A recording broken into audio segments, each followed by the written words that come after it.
Sveiki visi atvykę ir sugrįžę į mano podcastą. Atėjo laikas vėl lietuviškai podcastą rašyti ir tai padariau savo neįprastoje aplinkoje. Kaip matot, už manęs atrodo kaip palapinė esu, bet iš tikrųjų labai gražus kupolai, kurie yra 30 minučių maždaug už Vilniaus ir vadinasi forestdomes.lt.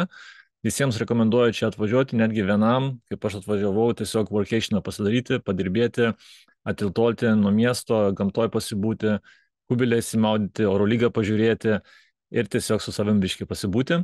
Labai rekomenduoju ir visiems klausytojams ir žiūrovams yra netgi 10% nuolaida pritaikoma, jeigu užsisakot su kodu BENAS10 užsakyme, BENAS didžiosiam 10 kaip skaičius ir gausit 10% nuolaidą, jeigu tik tais čia užsakysit ar apsilankysit nakčiai arba dviem. Ir tikrai nesigailėsitės, labai graži aplinka ir labai ramu. Internetas veikia, kondicionierius veikia, viskas yra labai gražu. Kondicionierius, air conditioning, kondicionierius.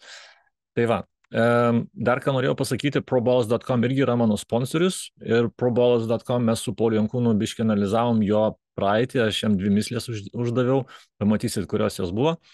Ir jeigu nežinot platformos, tai yra skautinimo platforma, kuria yra krepšinio statistikų platforma, galima sekti žaidėjus, galima sekti lygas ir tiesiog, jeigu sekat oro lygą ar išskirtinius žaidėjus, galite užsifavorinti ir jums iš karto išmes statistikas ir visą informaciją apie tą žaidėją. Labai palengvina gyvenimą, jeigu esat krepšinio pasaulio atstovas ar tiesiog aistruolis.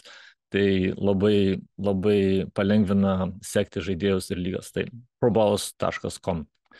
Su Paulium kalbėjom apie skirtinės temas, pagrindė pradėjom apie jo žaidėjo temą, žaidėjo karjeros temą, kur jisai kaip mindsetas veikia, kaip jisai ruošiasi rungtynėm, ypatingai paskutinės Eurolygos rungtynės įsivaizduoja, buvo labai daug įtampos ir labai daug dėmesio ir kaip jisai su ta įtampa ir su to dėmesio susitvarkė apskritai, ne tik tai tą dieną, bet iš viso, kaip jisai ruošiasi rungtynėm, kaip jisai ateina į sezoną ir kaip jam buvo keista, kaip jisai baigė karjerą, kaip jisai tada turėjo sezoną pradėti ne pasiruošimo cikle, o už aikštės ribų.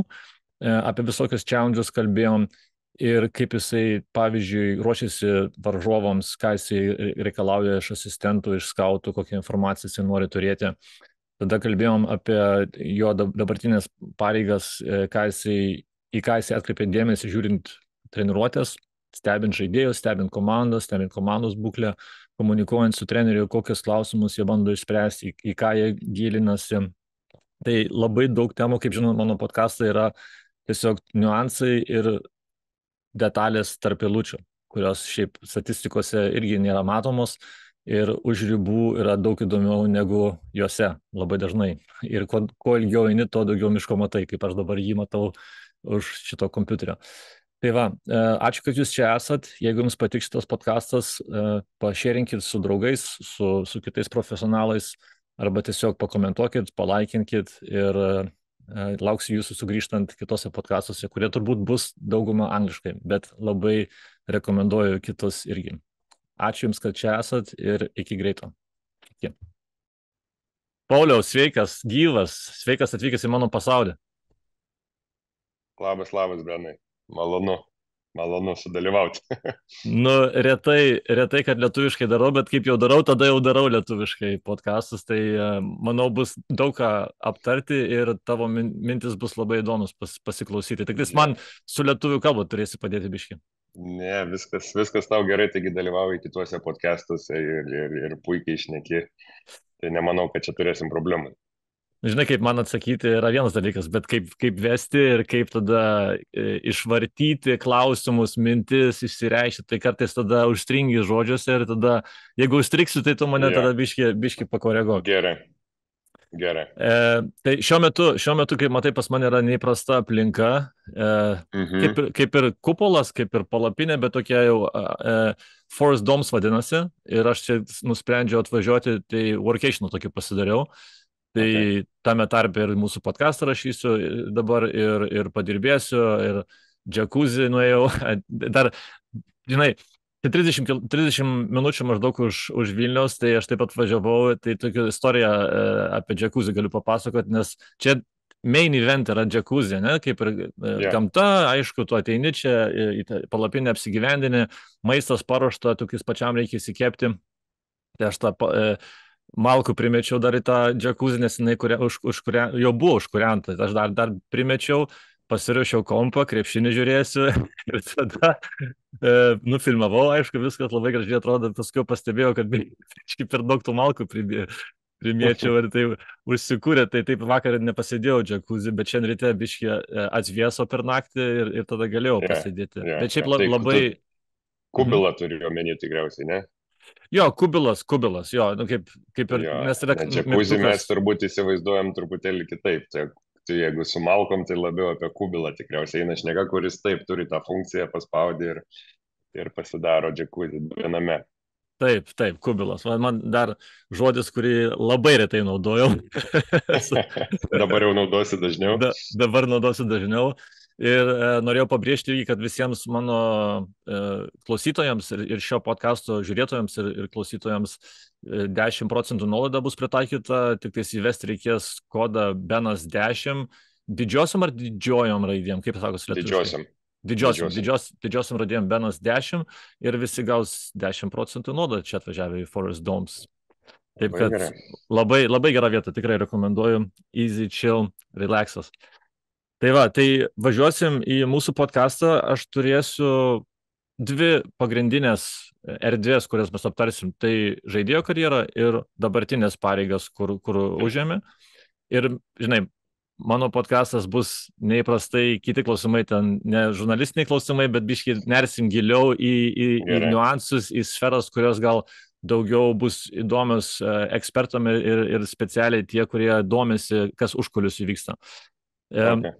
Tavo karjeros pasiekimai, mes visą laiką sakau, su visą pagarbą visiems į šoną padedam ir kalbam apie tai, kaip jos iki jų daeiti, kaip tas situacijas išlaviruoti, nes tų situacijų N yra šitam sporte, apskritai šitam krepšinio pasaulio, sporto pasaulyje. Pradedant nuo tavo žaidėjo karjeros, tavo paskutinės Eurolygos rungtynės buvo išskirtinės, tai ir šiaip apskritai labai buvai, ruošėjasi, aišku, papildomas dėmesys buvo, koncentracija turėjo būti dar didesnė, tu visą laiką buvai tas, kuris labai koncentruotai nesiblaškėjai, man tavo pasiruošimas visą laiką būdavo, aukščiausio lygio, nes matosi, kad buvai mintyse rungtynėse jau rytiniam pamėtime, viskas buvo jau aišku, kaip ateini į rungtynių dieną. Bet būtent tą dieną, kaip tu atsiriboji, kaip tu ruošėsi tai paskutinės Eurolygos rungtynių dienai, kad visiškai neprisileisti tas emocijas, nes emocijos yra labai sudėtingas dalykas žmonėm, žaidėjam ypatingai susitvarkyti, tame tarpe treneriam, aišku. Taip. Tai manau, kad tas pasiruošimas prasidėjo ne ryte atsikėlus tom rungtynėm, žinai, aš jau nežinau.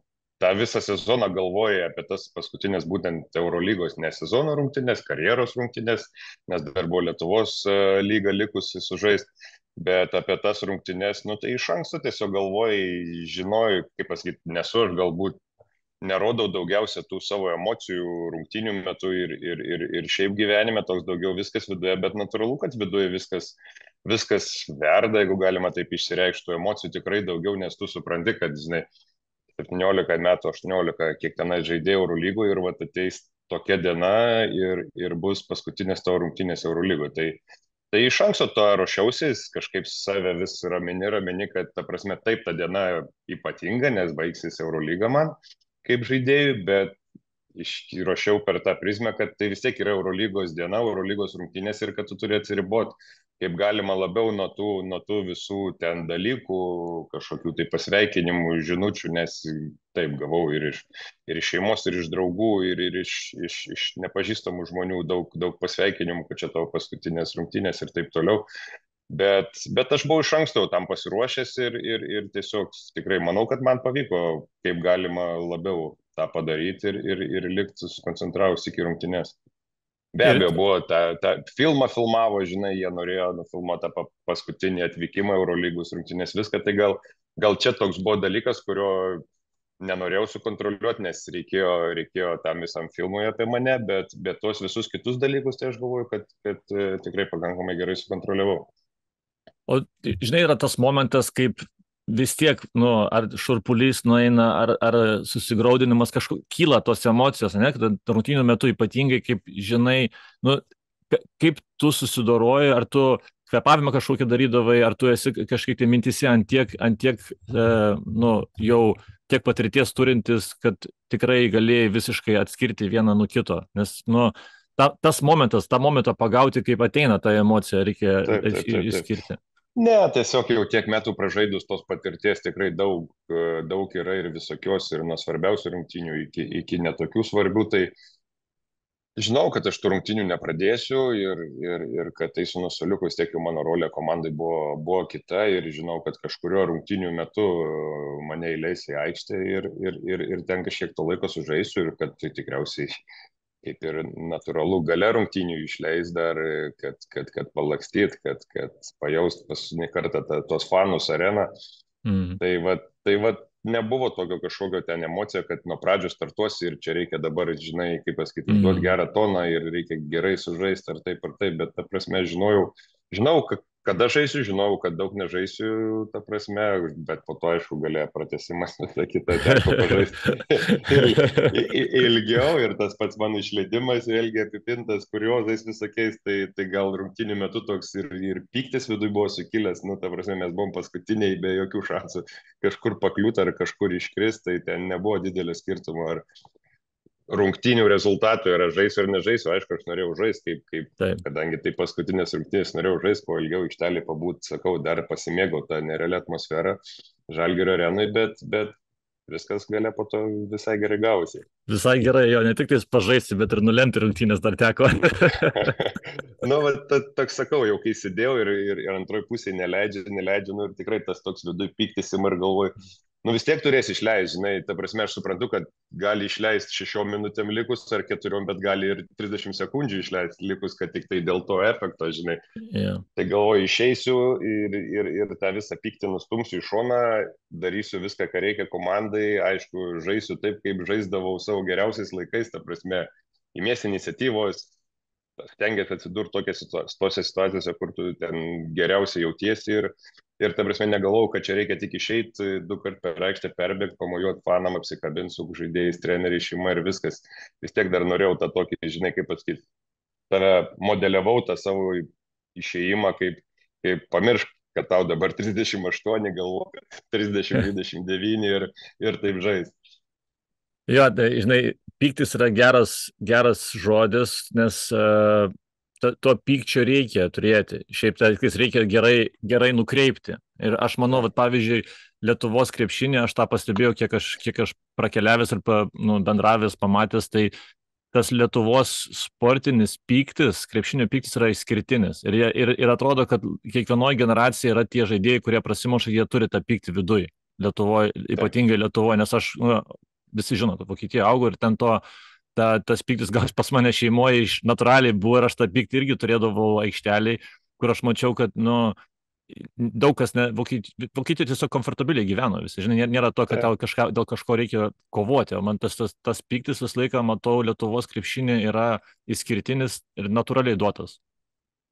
Tai aš tikrai sutinku, nes, mes kai sportavom vaikai buvom, po to mano atveju dublerius pakliuvom, tai visą laiką buvo vyresnių, visą laiką buvo daugiau pasiekusių, didesniais kontraktais, jau jeigu apskritai apie viską šnekam, tai natūralu, kad tu norėjai irgi tą pasiekti, tą padaryti, bet tu tada buvai nei patyręs, nei fizinės galimybės leido, tai va tas toksai, nežinau, tas pyktis gal kartu ėjo su motyvacija, gal taip galima būtų, žinai, pasakyti, kad tu esi motyvuotas, tu esi kartu, toksai sveikai, kaip sakai, teisingai piktas ir tas toks, man atrodo, sportininko charakteris toks ir turi būti. Taip aš turėjau viduje tą pykti motivaciją, bet aš niekada, ta prasme, to pykčio ar ko nepaverčiau ar ant teisėjų, ar ant komandos draugų, kažkur. Tai čia yra 2 skirtingi dalykai. Ta sveiką sportinį pyktį, aš kiek dabar ir girdžiu, visi treneriai nori tokių žaidėjų su sportiniu pykčiu, tai dabar jau vadinasi charakterį, kad turi sportininko charakterį. Jo. O tu turėjai baimių einant į kitą etapą? Žinai, kad baigsi krepšininko karjerą ir ta kažkokia nežinomybė vis tiek yra tavęs laukia. Žinai, naujos pareigos gausi, bet kažkaip tai kad ruoštis irgi psichologiškai tam kitam etapui, nes tu prarandi erdvę, kurią esi įpratęs taip, rūbinę, komandos draugus ir taip. visiškai eini į kitą pusę. Ar buvo kažkiek tai minčių apie tai, kas tavęs laukia ir kažkokia tokia, nu, pagarba tai situacijai? Matai, man gal truputėlį lengviau buvo, nes aš jau, žinai, jau ne vienus metus žinau, kad tikrai tęsiu darbus Žalgirio organizacijų, Žalgirio klube ir nebuvo taip, kad baigėsi rungtynės sezonas ir tu išeini, nu, į gatvę, į tą naują gyvenimą, kur, kaip ir tu sakai, visą laiką buvo rungtynės, treniruotės režimas, viskas sudėliota, tu ten geriausiai jausdavaisi, komfortabiliškiausiai aikštelėje ir darydavai tą, ką geriausiai moki ir ką darai 20 metų. Tai čia buvo tas tavo tokia 20 metų gyvenimo tokia kasdieninė būsena, rutina, kai tu viską žinai ir tu galėdavai daug ką kontroliuoti. O jeigu taip baigėsi karjera ir tu neturi kažkokios veiklos nusimatęs ar planų, tai aš įsivaizduoju, yra sunku. Man buvo lengviau, nes aš iš karto prisijungiau čia ir iš karto papuoliau į tą stadiją, kai, žinai, jau buvo komanda pradėta ruošti kitam sezonui, tai aš iš karto įsitraukiau į naujus darbus, reikėjo ir šiaip perprast, paskaityti, tai įstatus, tai tą LKL, dar kažką. Tai, nu, ta prasme, tokios veiklos iš karto turėjau, kad man to nebuvo, to tokio vakumo Mhm. po karjeros.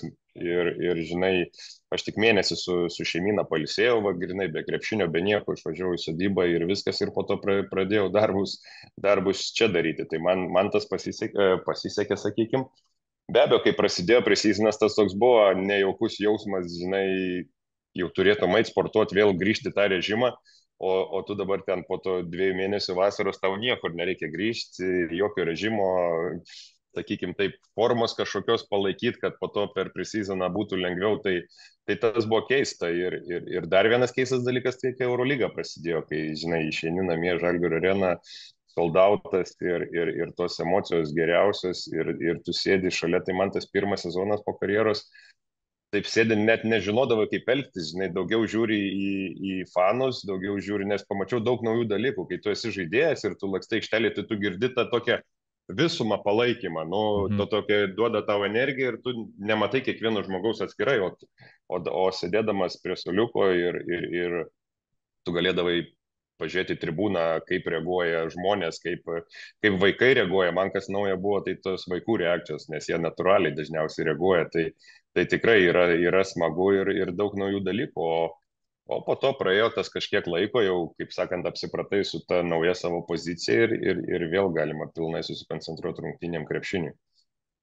Jo, čia aš įsivaizduoju, kaip sakai, kad presizinas prasidėjo ir aš įsivaizduoju, ateini ir toks jausmas turbūt, blemba, aš kažką netaip darau, aš turėčiau dabar irgi ruoštis dalyvauti, kažką jauti, kad Taip, nedirbi tam tikrąją prasme, ne? Nes kažkaip tai jau yra įprotis kažką, nu, fiziškai, bet taip, daryti. taip. Tai tik tai ateini treniruotę, tu tos treniruotės nepasiilgęs, tai tikrai tas pamačiau dar dabar, vat, ir su Mantu, ir su Gedu ofise pašnekam, kad tuos apšilimus, kai pamatai prieš treniruotės, dar dabar negali žiūrėti, žinai, nu kaip ten atrodo sunku įsijudinti, bet nu, pačios tos rutinos galbūt tas buvo.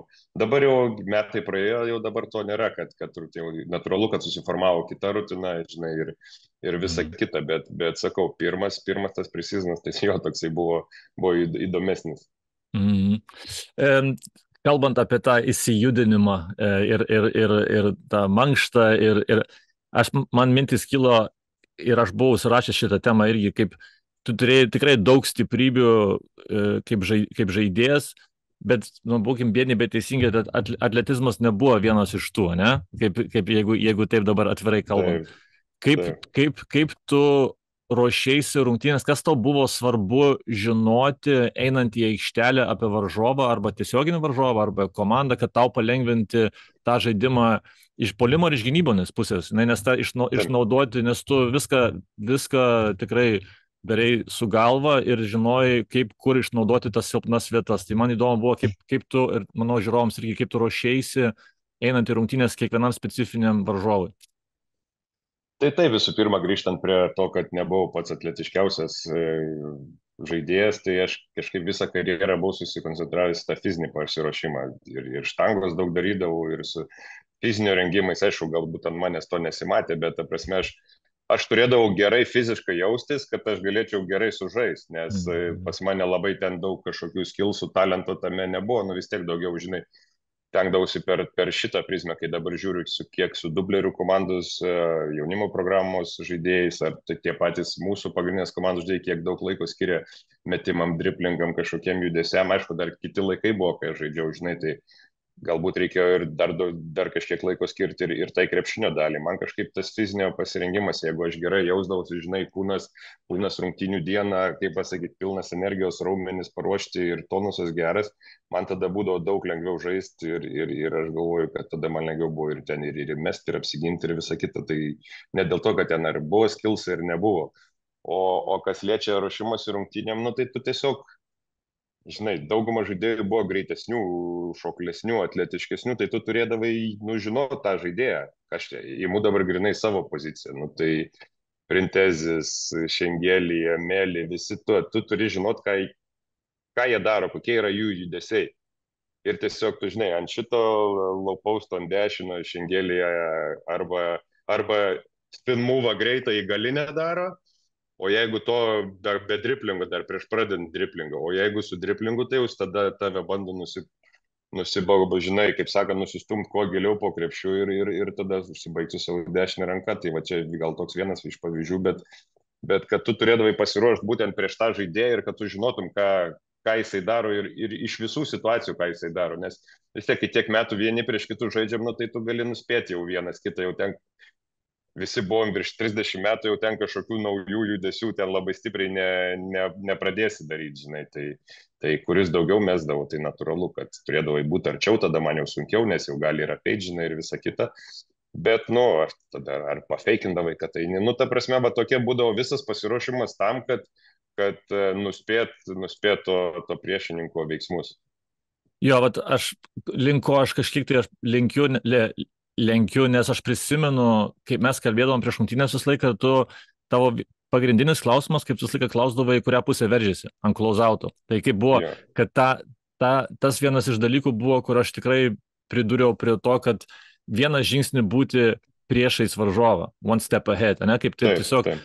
nuspėti, žinoti, kad jau jisai gazins ir jisai arba į kairę, arba į dešinę, ir tu jau žinodamas jau užkirti tą kelią, nes tau buvo tas svarbu žinoti tą detalę, nes tiesiog va, tą greitį kažkiek tai išmušti iš jo. Tai taip, žinai, natūralu, visiems yra, kad gavęs kamuolį ir jeigu ateina žmogus tave ant klausauto gint, tai tu darysi natūraliai savo stipriausią judesį, norėsi padaryti, nes tu pats komfortabiliškiausiai jautiesi su to judesiu ir po to gali geriausiai užsibaigti ar ten įsiverš, nusimest. Tai jeigu aš stengdavausi tą pirminį judesį atimti, o natūralu, kai tau tas kitas judesys, sakykime, į kairę pusę nėra labai patogus, tai tu ir lėčiau tą darysi, bet tu dar gal apgalvosi, galbūt kažkur pasą numesti ar pick and rollą Mm. dar sužaisti, nieko apie ketvirtos pozicijos žaidėjus. Tai Ja. tuo aš dar išloždavau, žinai, ten pusę sekundės kažkiek tai, nežinau, to laiko, kuris leisdavo man atsidurti toje situacijoje, kad galbūt galima būtų apgintą žaidėją. Būtent, jo, būtent tiesiog jį, tą milisekundę sustabdyti, priversti jį galvoti ir tada Taip, taip, taip. laimėti laiką. Kad jis jam į galvą įdėt daugiau opcijų, kad jis galvotų, Taip, ką čia dabar padaryti ir tuo momentu aš galiu, žinai, jį kažkiek tai sulaikyti. taip. Dar nežinau, ar klausėsi, bet su Boris Diev irgi kalbėjau ir ten labai vienas buvo klipas iškirtas, labai paėjo, tai kaip jisai su kairė ranka nėra įmetęs NBA, sako, rinktiniai gal buvo įmetęs, bet NBA ten, sako, kaip tik rinktiniai nebuvo įmetęs tikrai, o Ja. NBA jisai ten galbūt vieną kartą įtipino, jam užskaitė ten kaip tipą. Kaip tavo reikalai buvo su dešinė, kiek tu esi daugiau įmetęs negu Dievas su dešinė, negu Dievas su Aš kairė? daugiau, bet ten, žinai, nu, 5 kartus gal. Taip, Ne, 5 nu tai kartus čia, geresnė ranka. jo, tai žinai, čia dar, kaip pasakyti, kai pradėjau žaisti, tai visai kitos krepšinis buvo skautingai, pasiruošimai, tai užteko ir vienos tos rankos. dabar jau ateina žaidėjai ir tiek į jaunimo programas, tiek ir į visas profesionales lygas, klubus jau jau jie turi būti geriau paruošti, jų turi tas bagažas būti, žinai, ir mesti, ir verštis, ir abiem rankom varyti kamolį, ir užsibaiginėti iš pokrepšio. Nu, jau Mhm. kuo tu daugiau turi tų ginklų, tai tuo tu pavojingesnis esi. Mhm. Anksčiau Taip, dar, taip. anksčiau dar užtekdavo turėti, nu, tą stiprią vieną, žinai, ranką, ant kurios tu gali kabintis ir laikytis. Tai bet dirbdavom ant tos dešinės, žinai, gal, kaip pasakyti, jaunystėje gal mažiau, jau po to į antrą karjeros etapą ir Songaila buvo Žalgiris bandė, bet vien man sako, mėtyk tu su tą savo kairę, nes sako, mes tau įdėsim į galvą, kad bandyk su dešinė, sako, tu iš vis pasiklysi, žinai, eik stiprinti savo kairės ir viskas. Tai matyt, čia vis tiek reikia, visą laiką viską galima patobulinti, čia netame, turbūt ne tai, kad tik tai jaunas gali patobulinti, visą laiką gali patobulinti, bet nu, ar aš būčiau tą dešinę ranką patobulinęs 20% ir ar man ten būtų labai kažkas žaidime pasikeitę, tai aš gal geriau ant tos pikiam popą kokį dar padirbsiu papildomai, kuris mane, žinai, antroji karjeros pusėje iš jo gyvenau, kaip sakant. Tai va, tiesiog čia buvo mano pasirinkimas, žinai, būčiau pasirinkęs galbūt dirbti, nežinau, visą laiką ant tos dešinės jinai būtų kažkiek pagerėjęs, bet ar būtų kažkoksai naujas mano ginklas super atsiradęs, labai abejoju, nes ir antram karjeros jau, sakykime, etapė, tai vis tiek jau ir to paustavimo mažiau liko, tas pats krepšinis pasikeitė, jau ir kojos netos, kad ten įeitų užsimta padėti, jau tave žiūri išstumė labiau. Tai natūralu, kad ir ta dešinė ranka būtų netekus kažkokio tai geresnė, kažkokio tai privalumo, geriau buvo tas pikiam popas, žinai. Tai buvo naujas gal, sakykime, toks ginklas mano. Jo, va čia yra labai irgi tema, kur Brad Stevensas dažnai irgi paliečia, ant stiprybių dirbti priešingai ant silpnybių. Tai Jo, yra irgi tokia auksinė taisyklė, kur, nu, 80-20, ne, 80-20 jo, ta taisyklė, kur tu gali bet kur pritaikyti. Ir manau, krepšinė tas labai tinka. Ir aš irgi dažnai sakau, kad 80% ant stiprybių dirbti yra nu, privaloma, tu turi tas stiprybės, kur tu matai, kad tu gali būti, jeigu tu gali tapti elitiniu metiku, tai tu privalai dirbti ant to ir tapti elitiniu metiku. O tas taip.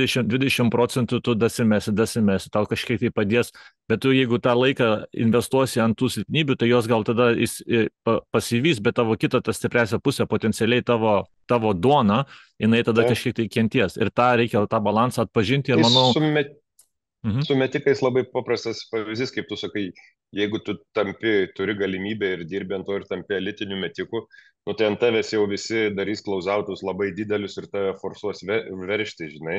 Tai tau ir, kaip pasakyti, truputėlį silpnesnis, jeigu bus tavo prasiveržimas, nu bet vis tiek taip visi bėgs ant tavo metimo ir jie nenorės, kad tu mestum, tai tu kažkiek tai ir su silpnesniu prasiveržimu vis tiek tą galėsi daryti. O jeigu tu neturėsi metimo, tai, ta prasme, ar turėsi silpnesnį metimą, tai nieks ant tavęs taip nebėgs, tau ir verštis nereikės. Tai tau reikia vis Mhm. tiek kažką stipraus, aišku, idealu, kad turėti ir tą elitinio, bet tai turi Taip, tik tai turbūt vienetai tą.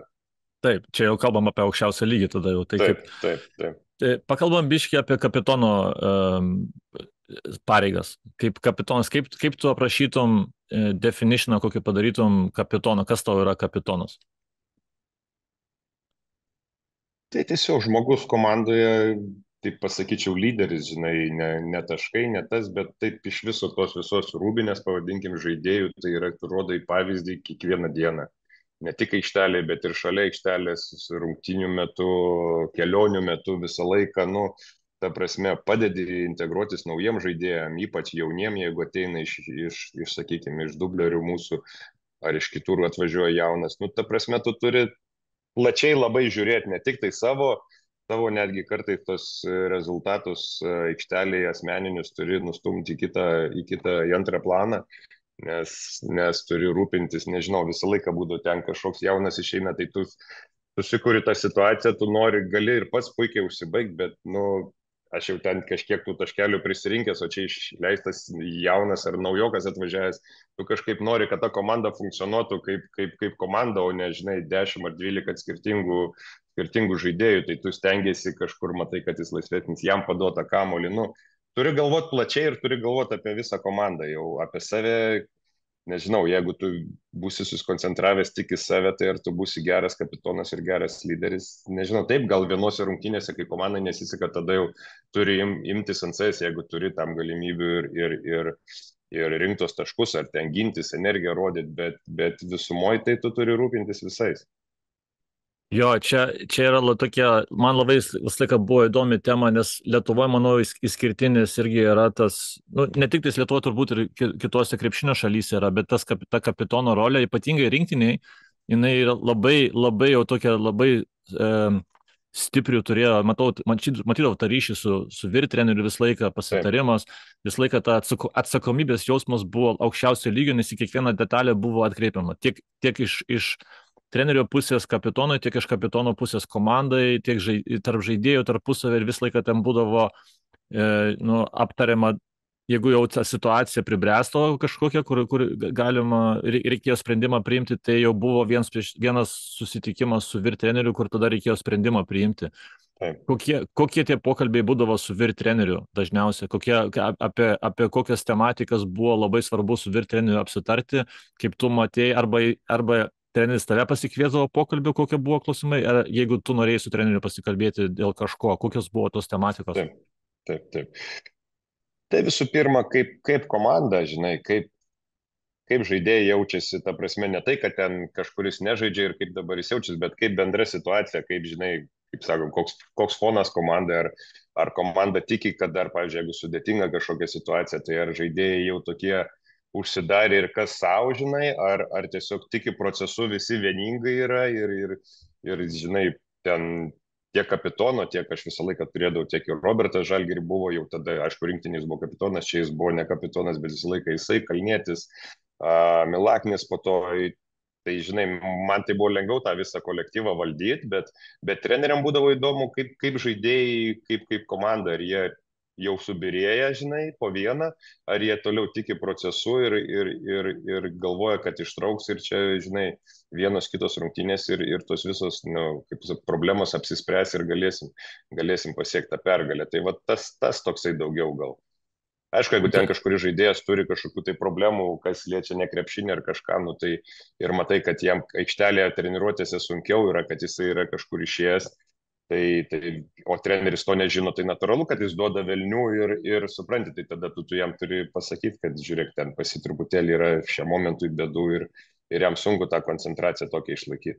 Jo, būtent, kad nu, dažnai treneriai ne viską žino, nes ten, nu, Taip, turi kažkaip tai pajausti, arba jeigu jau patyręs treneris kažkaip tai gal pasiklausti, nes mato kažkas ne taip yra, taip, tada jau reikia pasiteirauti ir tada yra tas kapitonas, kuris turbūt tą tiesioginį ryšį visą laiką artimiausią ryšį turi su vyr treneriu taip, taip, ir taip. turi pasakyti. Kokį patarimą gal turėtum treneriams dėl rūbinės, nes rūbinė irgi tokia yra labai šventas dalykas, sakyčiau, kaip žaidėjam, kur čia yra jų erdvė ir kiekvienoje komandoje yra tas labai saugojimo. Bet Taip. kuriuose vietose treneriai turi atpažinti, ypatingai gal asistentai, nes vyr treneriai mažiau būna rūbiniai, bet asistentai kartais būna skautai, gal kartais kada būti, kada nebūti rūbiniai, kokie momentai yra, kad atskirti ar būti akilam, kaip lietuviškai, akilam būti. Ar Aš įsivaizduoju, ką tu nori pasakyti, man dabar irgi lietuviškai žodžiais akiliam. Nu taip, akiliam? kaip pasakyti, ar dėti didesnį dėmesį ant kažkokio tai dalyko, žinai, ar Taip. ne. Taip, akiliam galbūt taip. Taip, gerai pasakė, kad rūbinė yra žaidėjų dalykas ir taip, be abejo, treneris neturi valdyti rūbinės, turi būti taisyklės, taip, kad ten, žinai, nežinau, pas mus niekada to nebūdavo, bet kokia tai muzika prieš svarbės rungtynės. Dabar viskas pasikeitė, pas mus anksčiau tai nebūdavo nei tų muzikų, nei ką, žinai.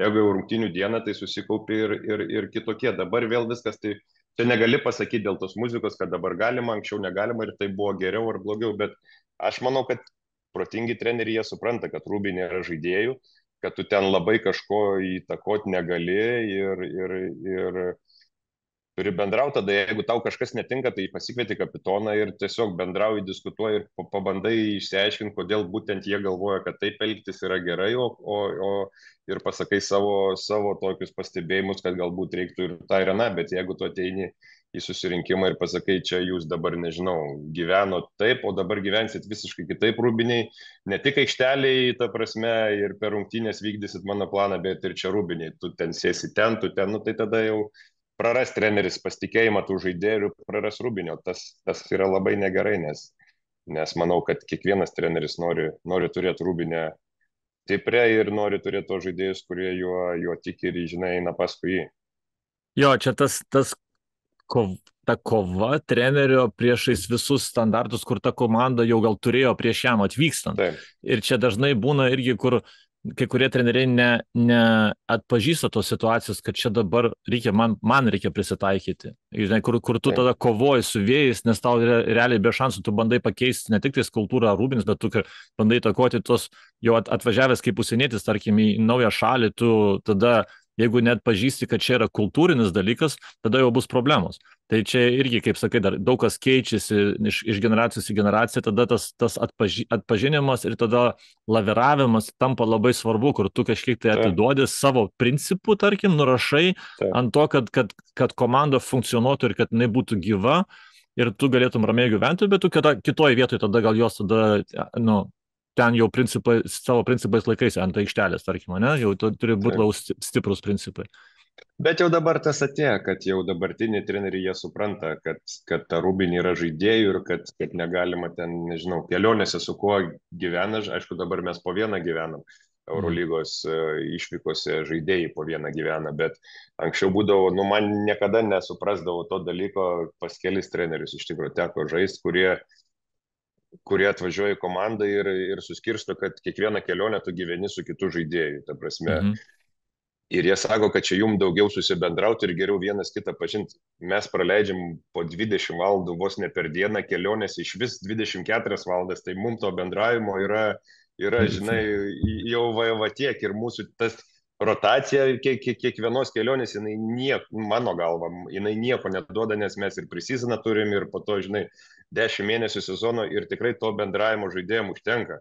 O tas toksai kambarį aš noriu gyventi būtent su tuo žaidėju, nes, nežinau, mūsų gal eurą geriausiai sutampa, miegot man ten geriausiai, nes ir jis eina 9 miegot ir aš einu 9 miegot. Taip. O jeigu aš einu 9 miegot, o koks nors, nežinau, amerikietis, jisai skambina naktį su šeima, su draugais bendrauja, tai tada tu tą padaręs, ale kad jie labiau susibendrautų, bet tu vieną žaidėją vargini, nes jis negali naktį miegot, o kitas galbūt irgi negerai jaučiasi, nes jisai čia, žinai, mano draugas miega, o aš čia turiu šnekėti tyliai kažką.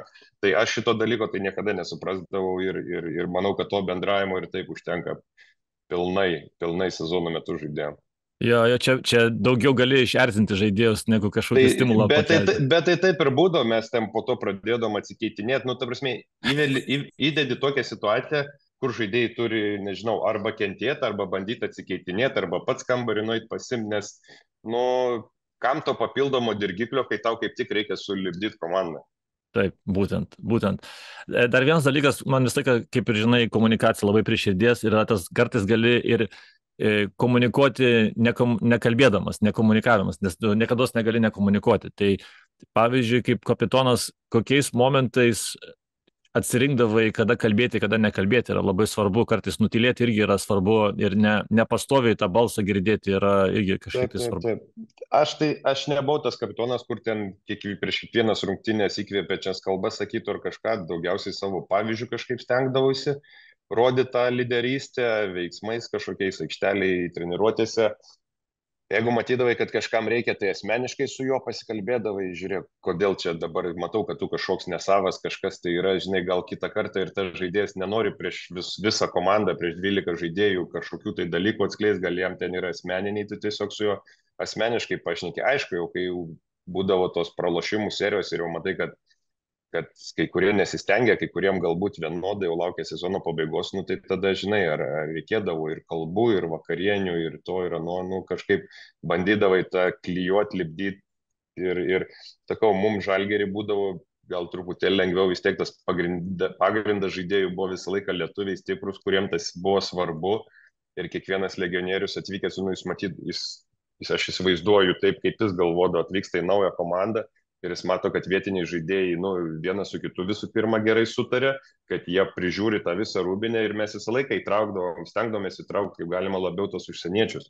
Be abejo, mes visi skirtingi, vieni norėjo būti labiau įsitraukę, kiti mažiau, bet jeigu aš matydavau, kad tas žaidėjas nenori būti daugiau įsitraukęs, tai aš dirbtinai to ir nedarydavau, nes tada automatiškai jisai turi išeiti iš savo komforto zonos ir kažkaip nejaukiai jausis, ar ten per daug bendrauti, ar ten, nežinau, per dažnai vakarienės eiti ir kažkur. Ta prasme, Mm. tai būdavo pirma vakarienė visą laiką privaloma, ten prisizono metu, nes nauja komanda ir taip ir toliau, bet jeigu mes ten norim išeiti pavalgyti vėliau, tai antrą ar trečią kartą ir tas žmogus tiesiog jisai nenori to, tai nėra privaloma. Nu, tai kaip sakau, mes tiek daug laiko praleidžiam kartu, kad kartais tas laisvalaikis irgi galbūt ne visi nori praleisti su komanda dar ir laisvalaikį. Taip, nu, kaip sakai, mes visi esame skirtingi, bet va tą atpažinti, ir aš įsivaizduoju, kad tie užsieniečiai atvažiavę, kai kuriems ta rūbinė nėra tokia, kad labai čia, nu, jie turbūt niekada dažnai nėra patyrę tos svarbios rūbinės, kad būtų atsakomybė vienas priešais kitą. Tai atvažiavus ir tas, kuris net pažįsta arba nelabai sureikšmina tą yra sunkiausia turbūt įtraukti ir tada tą atpažinti tą momentą, aš taip įsivaizduoju, kada kalbėtis, kaip kalbėtis, nes visi kitaip prieinami yra ir tada surasti tą algoritmą, kaip įsireikšti ir perduoti tą žinutę, kad žmogus pakeistų savo požiūrį. Tai čia yra toks iššūkis. Stengiasi tada treniruočių metu. Tada, žinai, Aha. treniruočių, pavyzdžiui, su juo vienoj komandai žaidži, kažkokius tai derinius darai, pratimus, stengiasi prie jo prieiti per tos, nes jau treniruoti jis atėjęs, jis žino, kad jisai turi bendrauti, komunikuoti su komandos draugais. Tai kažkaip stengiasi tada su juo daugiau ten gal kažkokią situaciją aptart, ar kažkur jam patart, arba jo nuomonės paklausti ir taip. Čia pradžioj sezono užmėgsta ryšį ir žinai, jeigu žmogus nenori ar mažiau nori bendrauti po treniruočių, po rungtynių, tai tada, sakau, stengiasi rungtynių metu, va, ant suolo, kai sėdi ir jeigu jisai šalia, tai stengiasi kažką irgi tokią diskusiją įvelt, nu, kad rast, kaip sakai, tą terpę, kurioje jisai atsivertų ir kurioje, kai jis atsiverstų, gali tada kaip pasakyti, su juo daugiau pašnekėti, jį pamotivuoti ir paaiškinti. Visą laiką mes stengdomės dėl to Žalgirio aiškinti, nu taip, mes nebuvom niekada stipriausia lygos komanda, bet stengdavaisi, kad, žinai, vis tiek čia dėl fanų, dėl mūsų visų, nu, kad vis tiek turim žaiskautis. Nu, tai va, tokie smulkus dalykai kiekvienos dienos. Mhm. O kalbant dabar apie tokias situacijas, kur tada jau matai, kad bręsta konfliktas kažkoks tai komandoje, ne? Kaip tu traktuoji konfliktas tarp komandų, gerai ar blogai yra? Kaip yra, kokiu atžvilgiu? Žiūrint, koks tas konfliktas, ar dėl žaidybinės situacijos, ar ten rūbiniai dėl kažkokių kalbų, ar dar kažko, tai žinai, jeigu dėl žaidybinės, vėlgi, tas konfliktas taip nėra, jisai kažkas tai čia labai blogo ar kažkas tokio, bet tam tikrų momentų jis turi būti sustabdytas, nes gali tada nuvesti jau ir, žinai, ir asmeniškumus, ir po to persikeltų žaikštelės ribų, ir tada jau tie žaidėjai dviese jau į vieną kryptim nežiūrės. Tai tų konfliktų būdavo visą laiką, aš gal nesu labai konfliktuojantis, bet per tą karjerą matęs ir rinktinį, ir visur daug tų konfliktų, bet nei vienas nenusitęsė ten iki to, kad ten ar muštynės kažkokios tai būtų, ten buvo pastovėjimų viens prieš kitą apsižodžiavimų, bet po to žiūri, po 3-4 dienų tie žaidėjai vėl aikštelė viens už kitą griūna, kaunasi ir viskas. Aš galvoju, kad tie konfliktai kyla ir natūralu, kad kils, nes visi varžosi, visi nori būti, kaip pasakyti, visi turi savo stebėjimo kampą, bet juos laiku reikia, kaip pasakyti, laiku reikia sustabdyti. Jo, va tas, nu kaip sakė, patirtis mes abudu turėjom tokios, kur irgi, bet tie kartais toks buvo jausmas, kad tie konfliktai išprovokavo dar geresnę versiją komandos, nes toksai, kad tu dar daugiau susivieni, nes tu nes kažkas slypi, žinai, toks, nežinai, kada tas iškės, bet tu jauti, kad yra ta aura kažkokia, tada eksploduoja, ar imploduoja, gal tiksliau sakant, ir tada jau iš to viskas išsikrauna, ir ateina su visiškai kita energija. Ir tas konfliktas konfliktui nelygus yra, bet kartais būna tai, kad ta komanda dar daugiau susivienina ir tada gali jau eiti prieš kitus varžovus, tada nufiltruoja tą visą pyktį. Taip, tai žinai, po kiekvieno didesnio konflikto vis tiek, tai sakau, komanda susirenka, ar tai rūbiniai, ar tai išeina dar geriau vakarienės, tada išsišneka iš vis neoficialioje aplinkoje, galbūt ir kiti dadeda savo kažkokį taip požiūrį ar kampą į tą visą situaciją ir tu vis tiek šneki apie krepšinio dalykus, nes konfliktas kilo dėl aikštelėje, dėl krepšinio dalykų. Tai tu išsidiskutuoji tą ir visi ateina kitą dieną su šviežiom galvom.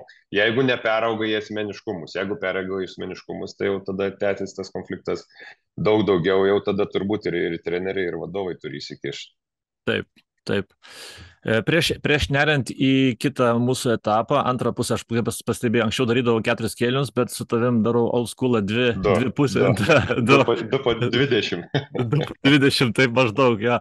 Tai nersim dar į mano rėmėjo atkarpą probalas.com, tai truputį tau ir parodysiu mislę, tai aš dabar pasidalinsiu savo ekranu. Turėtum matyti dabar mano probalas.com erdvę, ne? Matosi, ne? Taip. Tai dabar čia gali sekti žaidėjus, gali sekti lygas. Kaip matom, Bostonas laimėjo, perėjo į kitą etapą. Sveikinimai. Sveikinu. Dabar įvesiu tavo vardą. Aišku, daugiau yra Paulių. Tai dabar einam į tavo profilą ir kas man daugiausia patinka pažiūrėti, su kuriais oponentais daugiausia varžėsi ir su kuriais žaidėjais tavo komandos draugais buvai dažniausiai vienoj komandai. Jeigu atspėsi, tai kitą vakarienę kviesi ant vakarienės. Jeigu bus 50-50, tai tada tiesiog. Gerai. Nu, dabar Gerai. čia dar nesurikiuota. Turi idėją, kas buvo tavo ilgiausia komandos draugas ilgiausias? Dažniausias. Milaknis Jevtokas turbūt, nežinau, Kalnietis buvo iš ten išvykęs ne vieną kartą. Nu, tarp pirmų dviejų. Jo. Milaknis. Milaknis, aš taip prigalvojau su Robiniu vienus metus ten ir po to aš dar čia grįžau, Robertas buvo žaidė Valencijoje metus, tai tikriausiai vat ir dėl to ir Artūras, taip. Taip.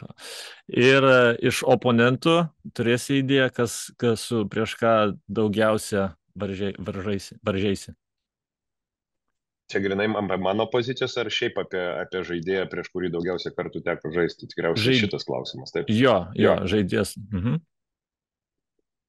Bet daug maž atitinka, nes vis tiek aikštelė būdavo prieš... Rėsas, koks nors, nežinau, Printezis tikriausiai. Nu, kas daugiausiai Šengelė, nu, kas ilgiausiai Eurolygų žaidė. Aišku, jie dabar dar žaidžia. Nežinau. Daug paprašiau. Aš jau pažiūrėjau, aišku, viską iš anksto, bet... Apie Eurolygą šnekam, ar ne? Nu, tada sakysiu, kad ne Eurolygos žaidėjas. Buvo gal keletą metų gal buvo Eurolygoje, bet jisai daugiau buvo LKL. Jomantas. Taip. Nu, tai jo, iš tikrųjų tai dabar, kai matai pavardę ir rungtynių skaičių, tai jo, Jomantas. Buvo metus, man atrodo, ne? Buvo su Rytu. Taip, su Rytu buvo, jo. Jeigu neklystu. Taip, aš irgi manau, kad buvo. Paskui Lukauskis, aišku, Lukauskis turbūt daugelis žaidėjų. Pas Lukauskį jo, daugumą žaidėjų su juo yra daugiausiai žaidėjų. Jo. Tai va, tai kas dar nežinojo, šita platforma labai yra gera statistikom, sekti žaidėjus ir lygas, ir tu gali užsifavorinti savo žaidėjus ir tada tau laiką išmes pradžioj tas komandas, kurias tu sieki, žaidėjus, kuriuos sieki, bus lengviau pagauti žaidėją kiekvieną rytą, ką jisai padarė naktį ar vakarą iš prieš. Gerai, neriam į kitą etapą. Kitas etapas yra apie tavo dabartinės pareigas, bet daugiau irgi apie tai, kaip tu kokie buvo pirmieji challenge, kaip tu atėjai į naujas pareigas praeitą sezono pradžioje, ne, jeigu neklystu. Tai buvo kaip tu, kokios buvo erdvės naujas, kurias turėjai pažinti ir kaip tu su tom naujom erdvėm susidoroji, kokie iššūkiai, kaip tu konsultavaisi, ar tu kažkiek tai bandėjai pats apčiopti, kas darosi šitam pasaulyje už krepšinio ribų.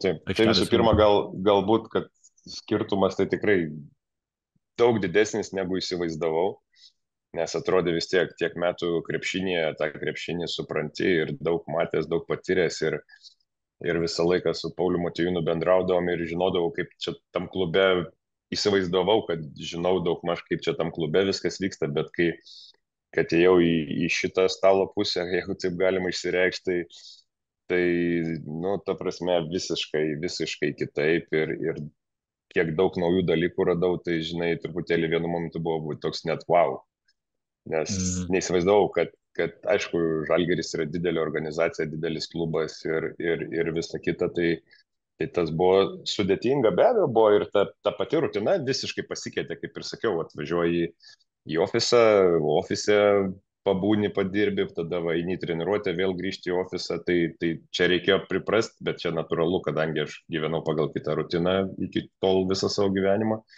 O dar vienas toks tikriausiai didžiausias iššūkis, nežinau, aš jau ar pilnai jį, kaip pasakyti, įveikiau ar ne, bet nu aš su tai žaidėjais daug metų žaidžiau ir perėjau į kitą poziciją ir tas vat santykis su jais, tai man buvo galbūt netgi didžiausias iššūkis, nes, nu, aš suprantu, kad aš jau nesu vienas iš jų, aš suprantu, kad aš negaliu atėjęs su jais elgtis taip visiškai pagal tas taisyklės arba pagal pareigas.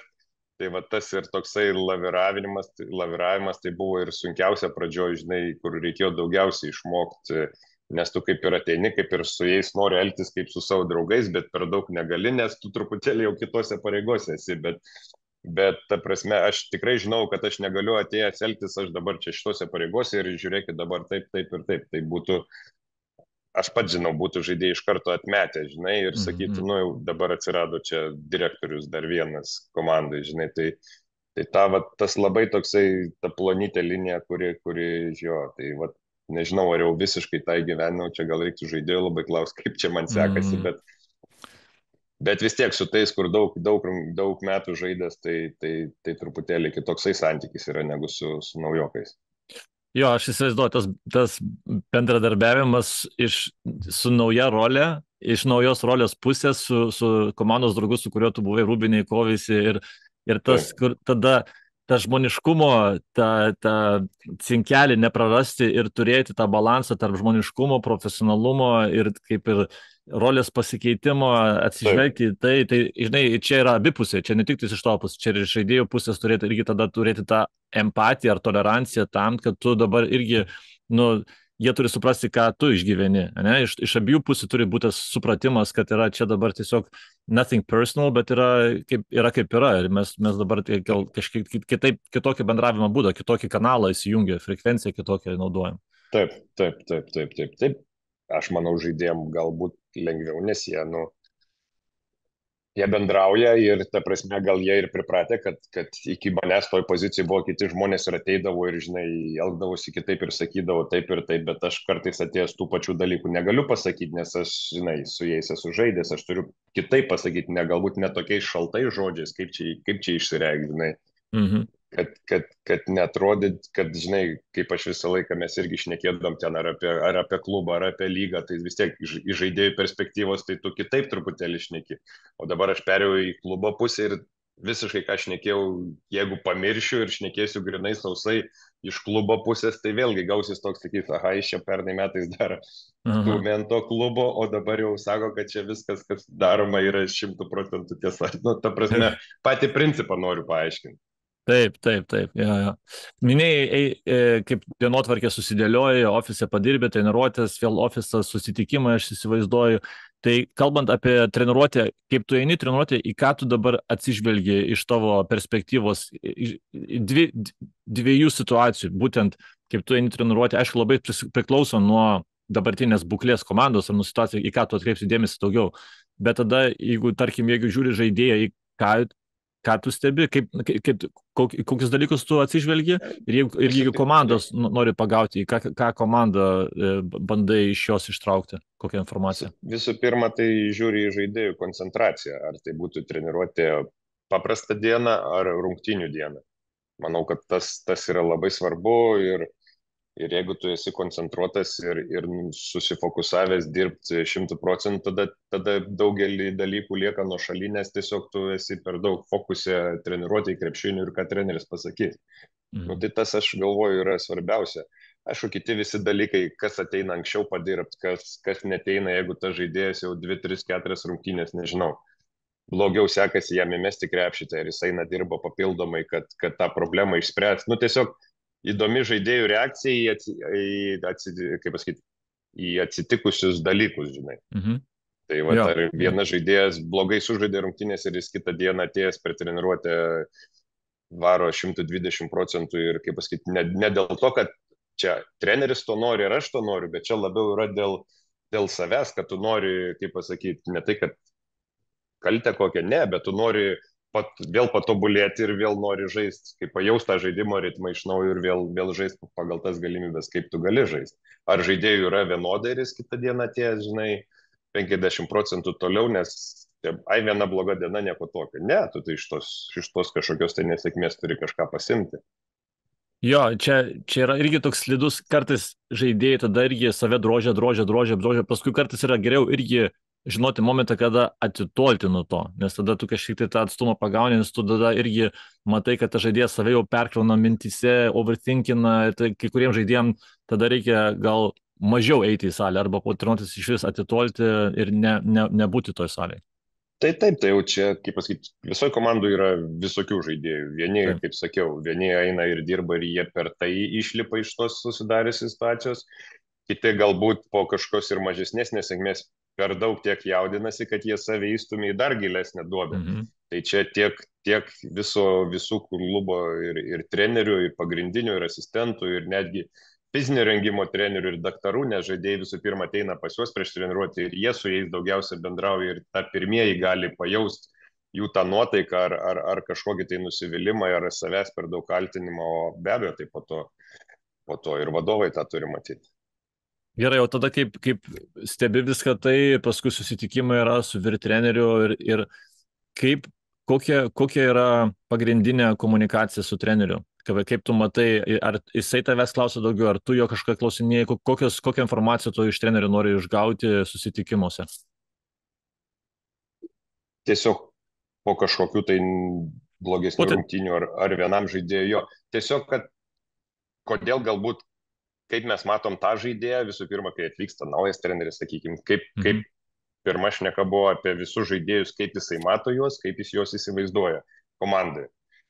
Be abejo, trenerio matymas prieš atvykimą ir pabuvus 2-3 savaitės jau pasikeičia, nes jisai turi tik tai iš šono vaizdai to žaidėjus, o kai jisai su jais padirba, jis pamato jų tikruosius pliusus, minusus, sakykime, ir jam per naują reikia vėl persidėlioti viską prie savo tų taktikų, nes žaidėjai yra galbūt geresni, negu jis įsivaizdavo, arba kažkur tai silpnesni, žinai. Tai vad sėdi ir reikia diskutuoti, kodėl tas žaidėjas ilgiau užtrunka įsiliet, tas mažiau, kurie žaidėjai daugiau pas mus yra, mes jau juos labiau pažįstam, tai trenerių galim daugiau apie jų asmeninės savybės, kažkokias charakterio savybės papasakoti ir galbūt, kodėl galimai vienas žaidėjas jautriau reaguoja į aštresnės pastabas, žinai, nes treneris visiems duoda vienodas pastabas, bet vieni jau reaguoja jautriau, kiti ne. Tai va čia ir yra tas pokalbis, kad pasakyti, kad kitas galbūt jautresnis yra tas ir aišku, čia visą laiką bus trenerių reikalas, kaip ar atsižvelgta, ar neatsižvelgta. Tai čia gale dienos tai lieka trenerių ir jisai randa geriausiai žino, kaip jam reikia komunikuoti treniruočių rungtynių metu su tai žaidėjais. Bet taip, to pačiu, žiūrint kokioje sezono stadijoje, tai ir apie pasipildymus, kur mes matom, kad pas mus galbūt silpna vieta, kur norėtumėm kitais metais būti stipresni. Tai va, tų diskusijų įvairiausių, priklausomai nuo situacijos. Jo, čia yra labai daug tokių įdomių. Ir man tie pokalbės laiką prie širdies būdavo, nes taip yra, kad tu tikrai yra tokie kritiškai atsižvelgi kiekvieną situaciją ir nelabai taip, nes kiekviena detalė yra svarbi. Kiekviena detalė yra svarbi ir žmonės tą labai nuvertina, kur tai galvoja, ai čia dabar tą žaidėją, tą padarė, o kodėl jisai tai padarė, kodėl jisai taip elgėsi, iš kur tos emocijos ateina, iš kur jisai taip tokius klausimus užduoda. Ar, žinai, čia ir gali giliau žvelgti, dėl to tavo patirtis ir tavo, žinai, kaip sakai, žinai žaidėją, žinai, kodėl jisai taip elgėsi, kodėl jisai taip reaguoja, kas kam tinka. Ir čia labai svarbu vyr treneriui tą žinoti iš tų artimiausių, ne tik dabar Žalgirį, bet apskritai, kalbant kitose klubuose, jeigu dabar klausytojai galvoja irgi, kaip treneris turi kokią informaciją, jisai turi kuo daugiau informacijos gauti apie kiekvieną žaidėją ir tada čia jo atsakomybė yra tą informaciją atsirinkti. Ir jisai tada turės žinoti ir išfiltruoti, kas yra svarbu, kas nesvarbu pagal jo tam tikrą filosofiją ir būdą treniruoti. Bet negalima nuvertinti nei vienos situacijos, visos situacijos yra svarbios. Taip, kaip sakau, ta kažkokia, kur praleidi situaciją, jinai po kažkiek tai laiko jau gali tapti problema. Tai vat, Būtent. Tam ir reikia užkirst kelią. Ir šiaip šiuolaikiniai treneriai labai daug informacijos turi, tiek apie komandas, tiek apie žaidėjus, bet be abejo, kaip sakau, kaip Žalgirio pavyzdį, man tu tos vietinius žaidėjus pažįsti geriau labiau ir aš galvoju, kad trenerių tai labai yra svarbi informacija, tokia, kad jisai žinotų, susidarytų dar didesnį vaizdą apie kiekvieną žaidėją. Aukso vertės, tikrai aukso vertės, kaip atvažiuoja naujas treneris. Kalbant apie skautinimą, jeigu dabar žiūri skirtingas pozicijas, į ką tu pagrindė atsižvelgi, jeigu taip dabar žaidėjas žiūri ir ten ar tau talentas ar charakteris yra aukščiau vienas kito? Kaip turi prioritetus ar priklauso labai nuo žaidėjo? Priklauso nuo žaidėjų, ta prasme svarbu ir tas, bet charakteris yra labai svarbu. Ta prasme, ką mes ir pradžioj laido šnekėjom, kad tas sportininko charakteris, žinai, kartais tas mažiau talentingas kažkiek tai, bet jeigu turi tą charakterį, jis vis tiek daugiau pasieks negu labai talentingas ir be charakterio, nes kai tu esi rungtynių sunkiausių momentų ir reikia žaidėjų su charakteriais, kad jie tą ištrauktų. Taip, gali tie talentingi žaidėjai, taip, jie vienas kitas rungtynės ištraukti, bet tie kovotojai, manau, tie visą laiką, čia yra pagrindas ir kai sunkių momentų, kuo tu daugiau aikšteliai turi kovotojų, tuo padidėja šansai tau laimėti. Tai be abejo, mes kaip žiūrim žaidėją, tai tu visą laiką pirmą, mums reikia šitos pozicijos žaidėjo, kad ta prasme mestų taškus arba ten, kai būna, žinai, pastatytas į kampą, mestų tritaškį ten 40 daugiau procentų, kad nuo jo pagalba negalėtų nueiti. Tai tu visų pirma užduodam skautui užduotis surasti tokius žaidėjus ir kai pažiūri tas visas opcijas, tada jau pradedėjai pagal kitus punktus, charakteris ten ir visi kiti dalykai, fiziškumas, jisai fiziškas, nefiziškas. Tai čia labai, labai individualu, bet aš manau, kad kiekvienam žaidėjų charakteris tai yra didžiulis pliusas.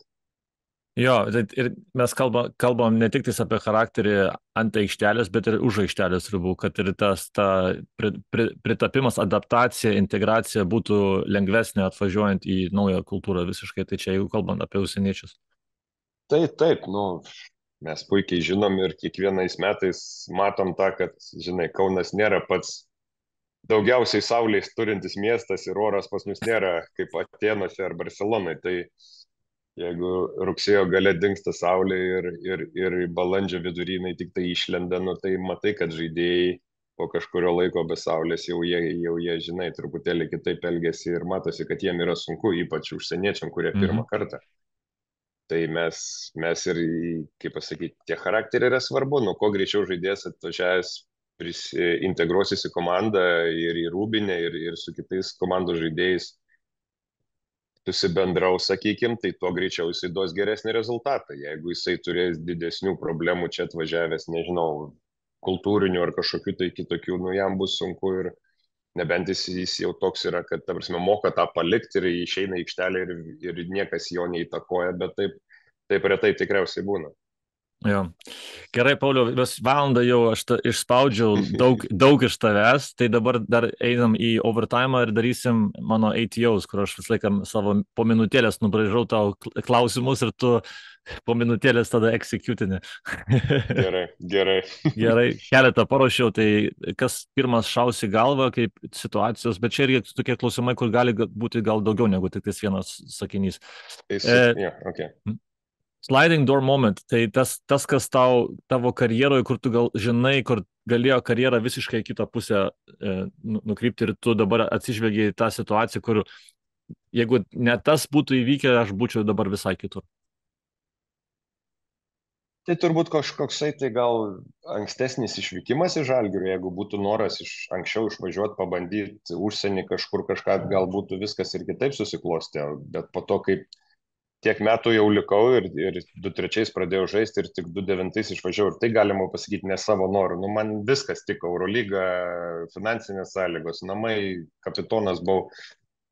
Galbūt čia mano būdo savybės, kad aš neieškojau to kažkokio naujo iššūkio, kad važiuot, pabandyti ten kažkur. Aš čia viską gerai turėjau ir man tų iššūkių, ta prasme, su Žalgiriu netrūko, pradedant krizėm ir baigiant aikštelį, nes, mes visą laiką reikėjo perlipti per save, kad kažkokių rezultatų pasiekti. Tai manau, kad jeigu būčiau, kaip dabar, aišku, tais laikais taip nebuvo mado, išvažiuoti anksti, kažkur pabandyti, tai gal ta karjera ir visai kitai būtų susiklošęs. Mhm. Tavo top 3 pagrindinės gyvenimo vertybės. Sąžiningumas tikriausiai pirma. Sąžiningumas, pasitikėjimas, nes jeigu aš kažko pasitikiu, noriu, kad ir manim pasitikėtų. O trečia, turbūt, jeigu apie krepšinį šnekant, tai profesionalumas.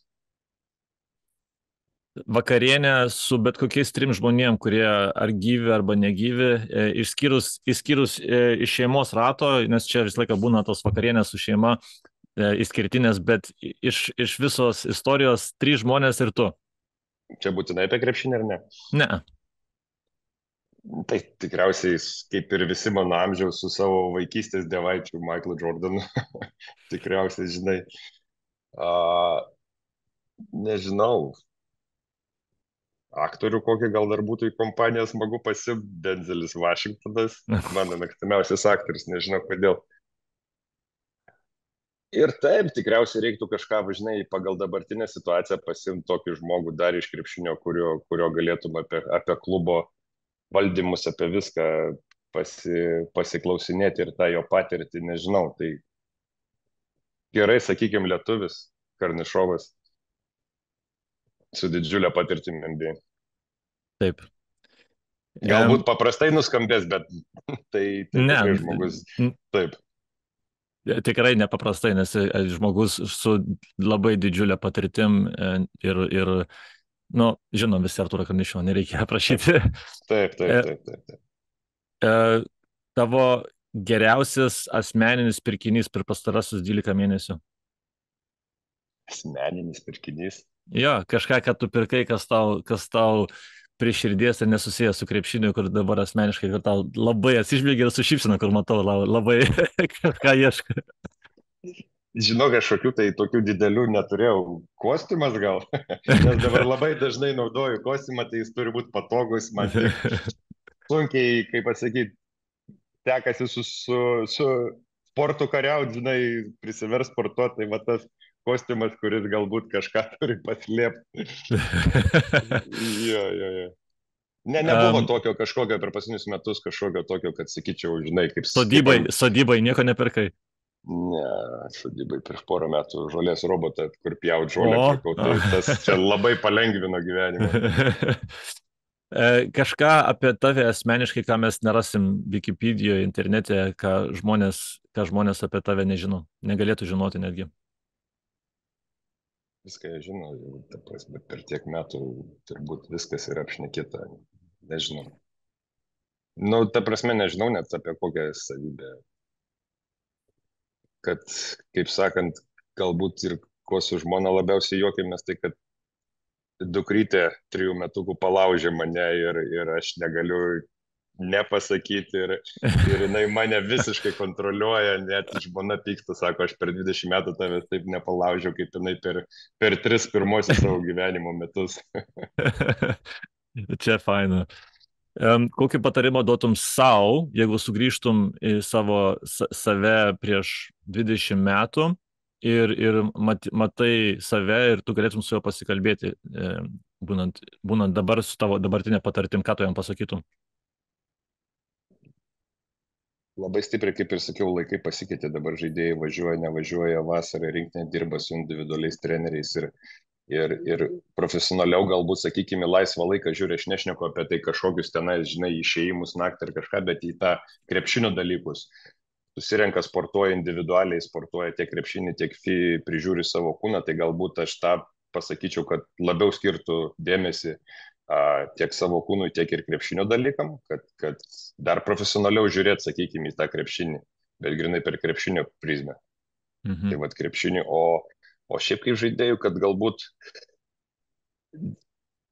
dėl kiekvieno dalyko taip stipriai nepergyventi, žinai, kaip pasakyti, susikoncentruoti tą galutinį tikslą, turėti savo planą, savo, kaip pasakyti, tą sistemą, kaip tu jį galvoji pasiekti, to laikytis ir tą daryti ir tikėti. Mažiau pergyventi, žinai, daugiau, kaip sakant, daugiau ne tai, kad susikoncentravus, bet suprast, kad ne vien laimėjimai krepšinį yra ar 20 taškų rungtynės, bet būna visokių rungtynių ir kad tiesiog iš jų pasimokinti, sakykime, tai pasimokinti iš nesėkmių ir jas pamiršti, palikti praeitį ir važiuoti toliau, žiūrėti į priekį. Jo, next play. Jo, tai va čia dabar taip vadinasi, taip. Tai paskutinis klausimas irgi apie tai, kaip, jeigu sakai, susimauni ar kažką tokio, kad nesiparinti, negalvoti per daug. Jeigu dabar, aš visą laiką klausiu savo svečių favorite failure, ne, mylimiausias failas ar mylimiausias susifailinimas tavo karjeroje, kur tu, blogai kažką padarėjai, bet tu atsižvelgi į tą kaip pamoką didžiausią, kur tau iki šiol yra labai brangi ir tu sakai, kad čia gal ir visai geras failas buvo, kad aš labai daug iš to pasimokiau. Labai geras klausimas, iš tikrųjų. Save the best for last. Jo. Nežinau, kiekvienas tas, kad ir su rinktinė finalai pralošti, ta prasme, taip, tai tuo momentu tai buvo tragedija, bet, tiesiog tu turi pasimokinti, kad ir kokias rungtynės, bet tu turi, kaip sakai, next play. Aš neatsimenu, kuriais metais mes ispanam pralošėm Europos čempionatį, man atrodo, pirmam kėlinį ten su pirmais 15. Tai padarė pirmus 3 derinius Peino, įmetė Mirotičius man tritaškį, Gazolis įdėjo lejupą ir po to pagavo tą bangą ir viską, mes tokie kaip ir gavome susikaustę visom rungtynėm. Tai tiesiog, kad, žinai, next play visą laiką, jo. Ta tokia galva, kad, ta prasme, 40 minučių rungtynės, tie pirmi 3 deriniai ir net kėlinys negali to nuspręsti, nes tu turi tiek laiko viską pataisyti.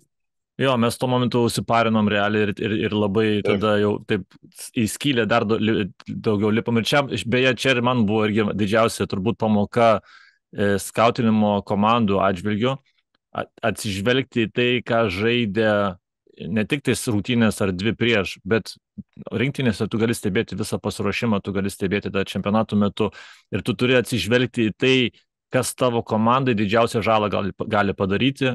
Nebūtinai tą, ką jie žaidė praeitas rungtynės, nes tu matai tavo silpnybės daugiausia, matai, kaip tu pasiruošime žaidži ir tu gali save labai gerai atsižvelgti į savo silpnybės. Ir ispanai labai gerai mūsų skautino pasiruošime, nes mes su tos ispanišku pick and rollu visą vasarą vargom. Tai vienose varžybose, paskui keletą nebuvo, paskui viena komanda vėl pažaidė ir jie tą ispanišką pick and rollą iš tikrųjų prieš prancūzus mažai žaidė, kiek pamenu, nes aš ten rašiausi tos derinius prisimenu ir nebuvo tai, kad labai jau krito į akis ir ten rungtynės prieš, bet jie matė, kad mes pasiruošime prieš tai labai feilinam, paskui viena komanda ten irgi mus kažkur tai užgaudė porą kartų, bet jie daugiau nežaidė ir jie tada visas opcijas išdrožė, išgrėžė mus ir mes tada patys savyje užsikabinom ir nebeišlipom iš tos skylės. Taip, tai va čia į tau klausimą atsakant šitą gal situaciją tokia. Tai mums abiem tada. Tai reiškia teisingai mąstom. Vienodai. Vienodai, jo, Pauliau. Ačiū tau labai, labai malonu buvo pasikalbėti, ačiū tau už laiką ir manau, kad labai daug pamokų iš čia galės irgi žmonės pasisemti ateičiai, kad pasimokinti ir augti toliau iš tavo patirčių. Ačiū Benui už pakvietimą, tikėkime, kad tikrai kažką žiūrovai pasiims. Tikrai taip. Ačiū visiems. Iki. Dėkui, iki.